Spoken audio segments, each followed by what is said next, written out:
Happy midweek, it's December the 7th and you're watching The Big Story with me, Chiao Suan. Subscribe to the Straits Times channel to stay up to date with our live news updates. Now, the second last COE tender exercise of the year ends with lower premiums across all categories.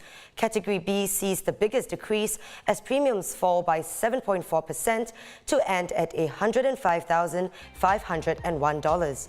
The open category, which is usually used for larger cars, sees premiums ending at about $110,000, a dip of 2.3%. And premiums for Category A ending at slightly over $88,000.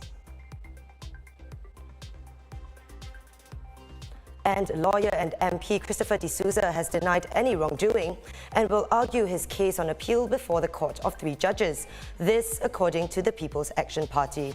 Mr. de Souza, who is currently Deputy Speaker of Parliament and an MP for Holland Bukit Timah GRC, is found guilty of a charge relating to his conduct while he was acting for his clients.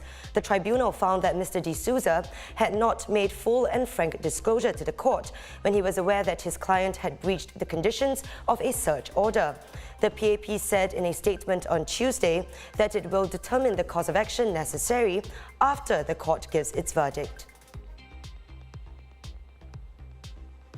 In a major policy shift, China will now allow COVID-19 patients with mild symptoms to quarantine at home, rather than in centralized government facilities. The latest loosening of restrictions come after a wave of nationwide protests calling for an end to strict lockdown and testing measures. Asia Represent, Malaysian actress Michelle Yeoh has been named Time magazine's Icon of the Year. She's been involved in several projects this year, including The School of Good and Evil, Minions: The Rise of Gru, and Paws of Fury: The Legend of Hank.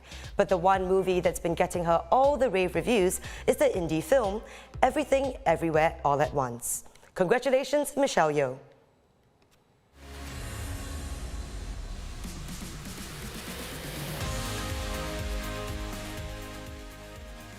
And history was made at the World Cup last night as Morocco secured their place in the quarter-finals for the first time.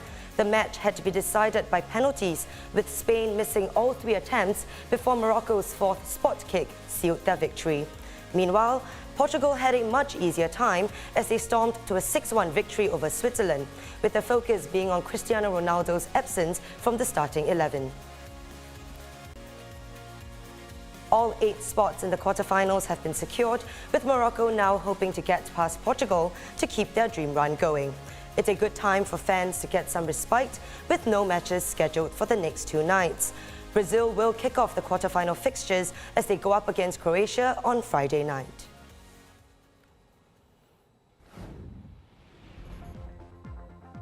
And those are our top stories for today. Visit straitstimes.com for more news and our YouTube channel for more videos. Subscribe by hitting the red button below.